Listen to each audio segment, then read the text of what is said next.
Hello everyone, this is Bbeltdan, and welcome to part 5 of where I am building a Skeksis puppet. For those of y'all that may not know exactly what a Skeksis is, they are from a little known Jim Henson movie called The Dark Crystal, and they were the main bad guys inside that movie.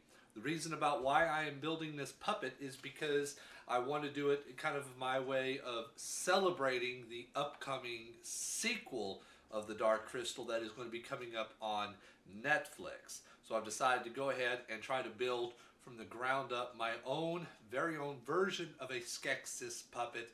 And I'm going to be doing it cable operated, where it's completely cable operated, similar to how they've done it in the movies. Now, in the movie, they didn't do it completely cable operated like I'm intending to. It was a mixture of cable operations and puppetry, but this one, every part of it's going to be operated by cables. Now, with that being said, moving forward, so this is a part 5, and by this time I was hoping that I would be a lot further along, but however, unfortunately, I had to take a couple of steps back, and that is all because of this right here.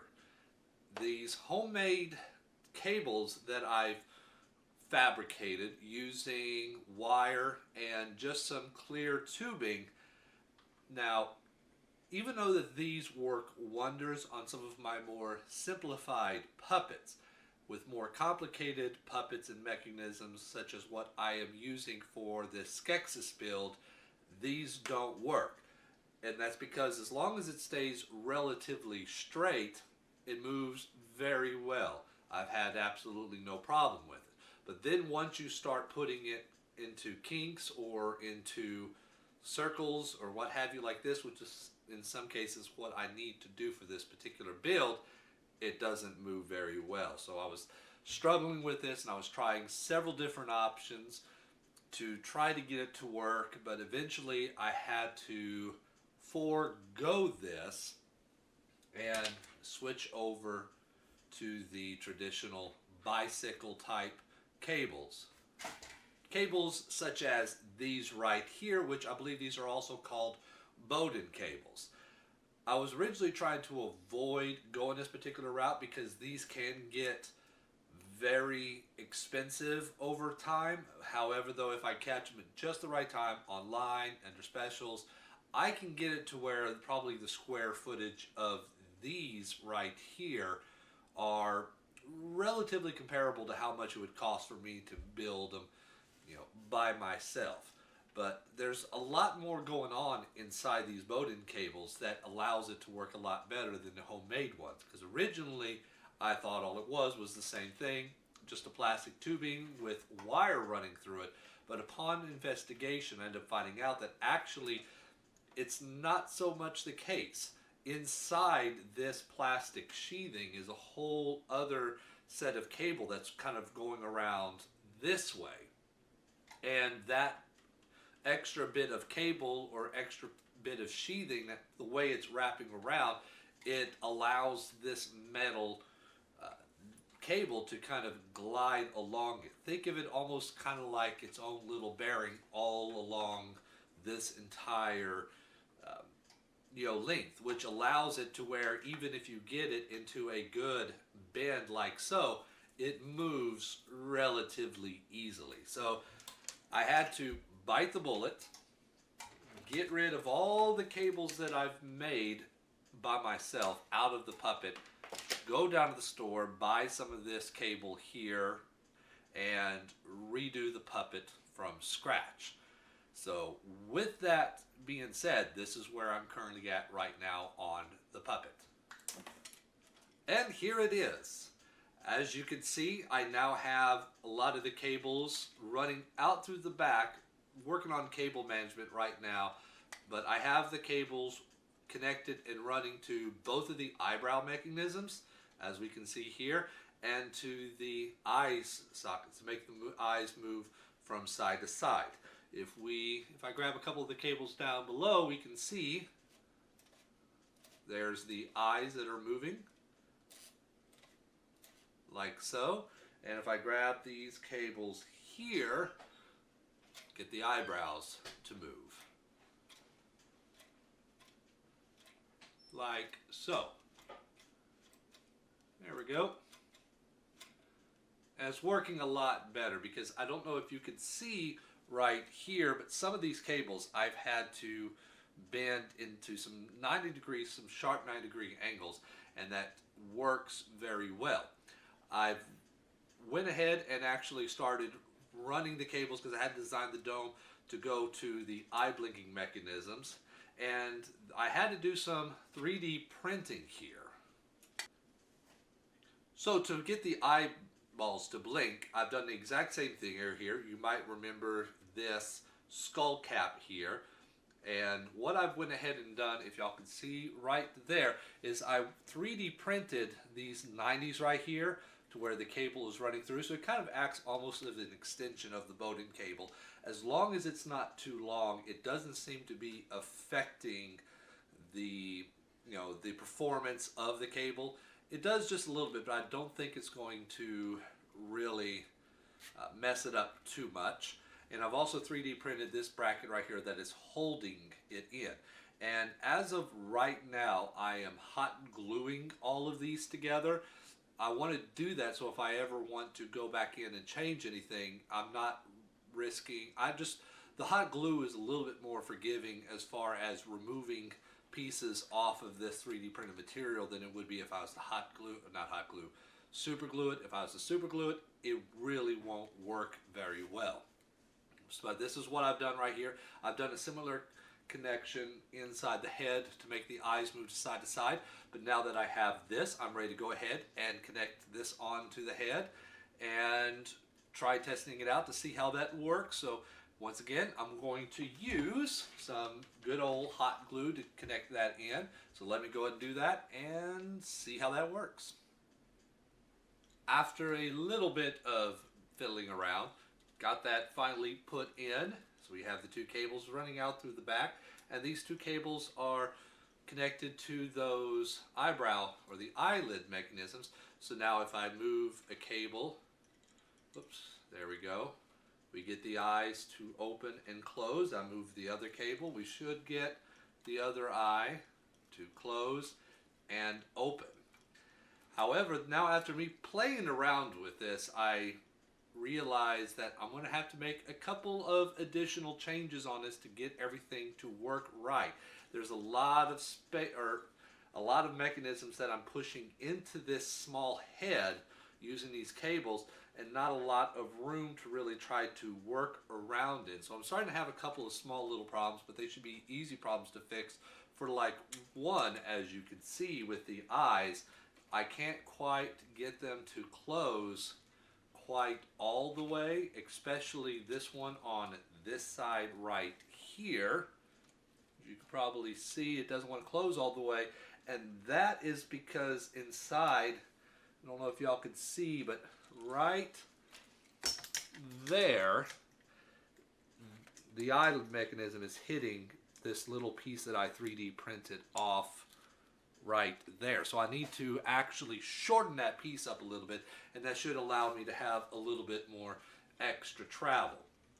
A couple of other things that I need to work on is that this connection here, this little bracket here that's holding these two cables, is now getting in the way of the eyes to move side to side. So I'm going to have to fix that somehow as well. Maybe redo all of this to where I really don't know. I'm going to have to try to figure that out. Maybe move this entire bracket down towards the bottom just to give it a little bit more clearance. That might actually work, but I'm talking about the red bracket that we have right here. Move that down to the bottom. That may give me enough space to work with. We'll have to probably see. It's all a matter of progress. Another thing that I'm going to have to try to work on is these eyes right here. For some reason, when they start to move side to side, see if I can get it to do that, is that if you look, once they start to try to move side to side, they're wanting to kind of pop off or upward just a little bit. I don't know if y'all saw that. Let's try that again. Yeah. Yeah, there you go. You can kind of see it's kind of wanting to pop off a little bit. It's wanting to kind of get off of its mark a little bit. And I don't really like that. So I'm going to have to figure out what's causing that. I think I may know it has to probably do with the way that this cable is binding when it moves. It's pushing that cable, the whole mechanism up, therefore bringing the eyelids, the eyeballs up. So I'll need to work on that. But still though, with these cables, getting a little bit more movement, but I still need to put some more cables in there. At least one more cable running through here, and that is going to be the cable that's going to be running along this side to cause a sneer effect, to kind of raise up some of his flesh and stuff to make it look like he's sneering, you know, when he's talking. This side, he's not going to be able to do that because this side is going to be all metal here. It's like he took battle damage, and so therefore this was replaced with the metal prosthesis or what have you. So that's kind of what we're looking at doing. But this side, I'll need just one more cable just to run for that to kind of get a sneer. Maybe two more so I can get it to sneer in more places. But the rest of the cables, the ones to move the lower jaw and possibly move the tongue around, is going to be running in a different location. So it's coming along pretty good. So once again, I got to troubleshoot some things here and there. That's all a part of the process. I'm learning. So if I ever decide to do this again, I should already learn from my mistakes and be able to do it right the first time. Now, the puppet head itself is only one part of this project. The second part of it is to create the control mechanisms that I'm going to use to operate the puppet itself. Now, I've been working on this particular arm right here, and this arm is roughly designed, kind of a mix between what I've seen them use in movies and also my experiences operating electric bucket trucks with the single joystick that controls 3 axes of the vehicle, you know, the tilting up, the upper boom and lower booms and everything. So I came up with this, and y'all see me work on this. And this right here, in theory, should be able to give me 1, 2, 3, and 4 different axes, or 4 different methods of controlling the puppet. And what we were going to do is, and I still have this intention, is to make it to where there is no hardcore connection between this and the puppet itself, or permanent connection between this and the puppet itself. The connections are temporary, which means I can reassign any of these connections the way that I see fit. And there's going to be 2 controls operating on them. One of them, this one here, was intended to be mostly used for the neck, you know, to have him look up and down, turn his head side to side, up, down, side to side, motions such as that. Maybe this, do a head tilt side to side, but this right here, this motion here would be a secondary motion, or a different motion, maybe the sneering. And the other one was going to be kind of a, I think they call it a Waldo, if I remember correctly. I could be wrong on that, but it would look more like a puppet actually, to where you put your hands in, and doing this would cause the mouth to open and close, and I would have additional movements that I can translate to the puppet with additional little controls on the side, so where it's these 2 fingers and the thumb controlling the mouth to move, while this here can make the eyes blink, right eye blink, left eye blink, or what have you. Moving the head up and down would raise the eyebrows, or what have you. Now, to implement this to where I can reassign everything, or even do an entirely different control at all, is that I decided to go ahead and I 3D printed these. If you remember these right here, this was going to be kind of the connector that would adapt the cables coming from this to the cables going to the head from here. I demonstrated that last episode. I suggest y'all probably go check that out. There should be a link right up there. I think there, maybe over here. One of these 2 places. I go into more detail with that, but I've had to put this on hold because I had to redesign and 3D print all of these again, because these were designed to use the plastic sheathing with the old cabling system. The Bbeltdan cables, on the other hand, do not work in here. They're completely different diameter. They're way too small. They're not fastening in very well. So I needed to redesign and 3D print all these. So before I go ahead and do any more work on this, I need to go ahead and fix these, because there would be no way for me to connect any of the cables that is running to this to the head. So I had to put that on hold. Now, however, with that being said though, I haven't necessarily got lazy with any progress for the control mechanism. I decided to take this opportunity and try something else. You can kind of say, go a different route. Because as I've mentioned earlier, it was my intention that I would be able to swap out the controls on this puppet. There was not going to be a control mechanism that is hardwired into this puppet and it's dedicated in there for life. I wanted to be able to swap things out. So I decided, let me try something else. What if I decide that I want to make it to where an operator can indeed manipulate with one hand the neck and opening and closing the mouth, but with the other hand be able to operate the eyes and the mouth, or the snarls and the eyebrows and everything like that. So what I've decided, and this is, I apologize, it's not my best piece of work, but this was just something that I quickly fabricated together, maybe in a matter of about an hour, to more of a proof in concept. And I came up with this right here. Now this right here is just a single hand mechanism with 4 control rods right here. I already have cables connected to it, which we'll look at that in just a minute. But you put your fingers into here, you can grip on it from here. I'm going to put like a little thumb grip where I can, make sure that it's hold on. And from here I could pull and push all of these rods, and each of these rods can be assigned to a separate mechanism. And right now I have it to where this right here controls both of the eyebrows. This right here, these two right here control left and right eyelids, and this right here controls the eyes moving from side to side, looking from side to side.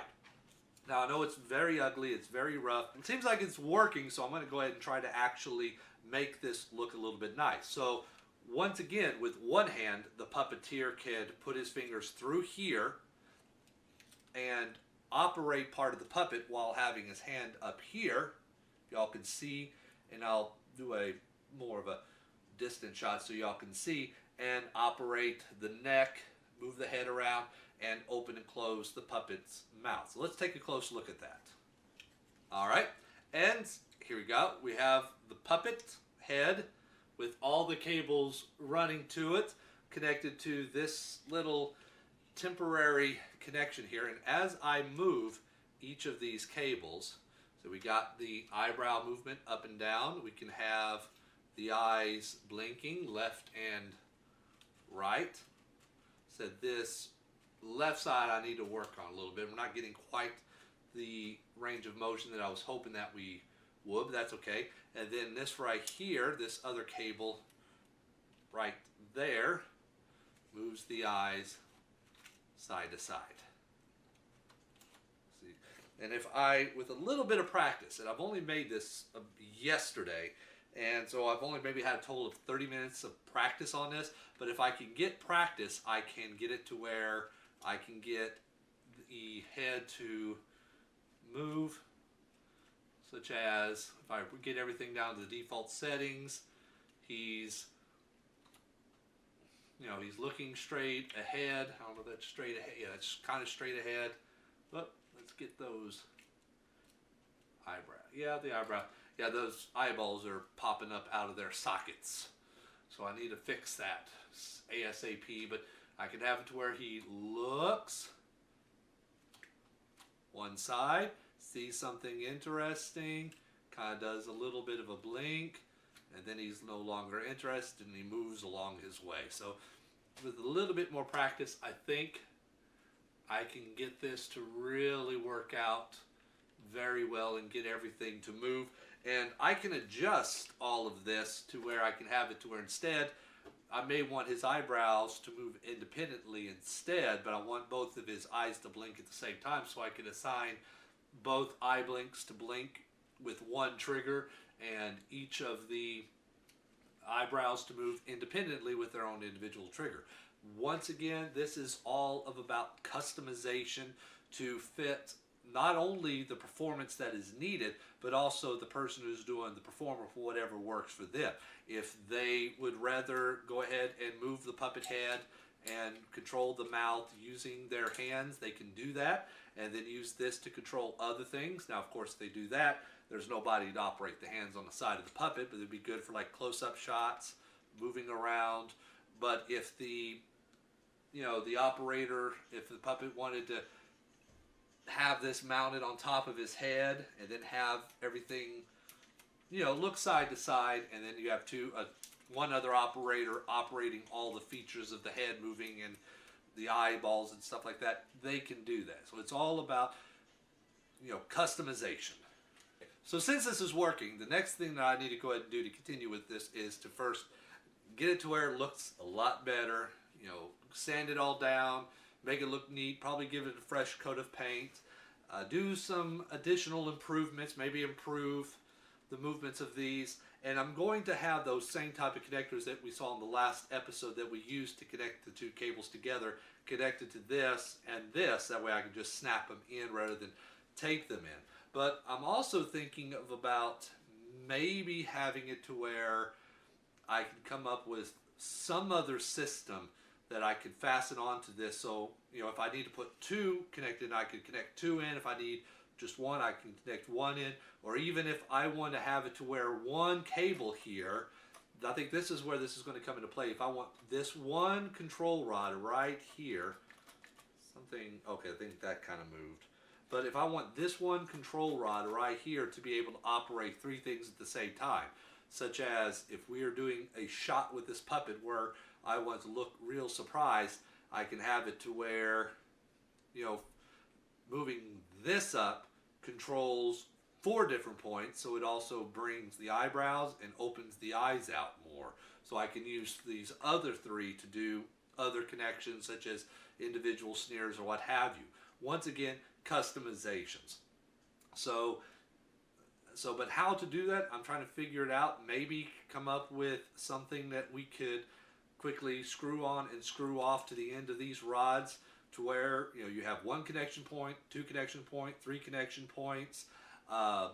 Something that I'm just going to have to try to figure it out. Maybe y'all might have some ideas. Hopefully I'm explaining this properly to you. But that's what we're looking forward to doing right now. But I'm still not abandoning the original one that I'm making. It's just this was one that I just decided to go ahead and try to fabricate just to experiment with while I'm in the process of reprinting all of these. Alright, so with that being said, this concludes part 5. Once again, did not make as much progress as I would have liked, but I've had to actually backtrack a little bit in order for us to move forward. I think that switching over to the Bbeltdan cable system was probably my best move. It's going to cost a little bit of extra money, but not too much. I'm not breaking the bank by doing it. I'm still saving a lot of money just 3D printing out a lot of these parts. It's such a cheap little hobby to really do. It doesn't cost that much to really do. The printer did, but the filament itself is not really that much. But I still have a lot to go. I'm going to try to repair a bunch of the issues that have developed on this puppet head to see if I can get those. Work on the arm and work on this control arm and the other control mechanism as well. And hopefully by the next episode, hopefully I would have at least the head completely done outside of skinning it, so we can start working on the neck and maybe even have it all connected to this control rod here, or another control rod, actually, which I need to start working on that other system as well. But until then, I just want to say this is Bbeltdan. This is Building the Skeksis Puppet Part 5. Thank you for watching, and I will see you in the next episode.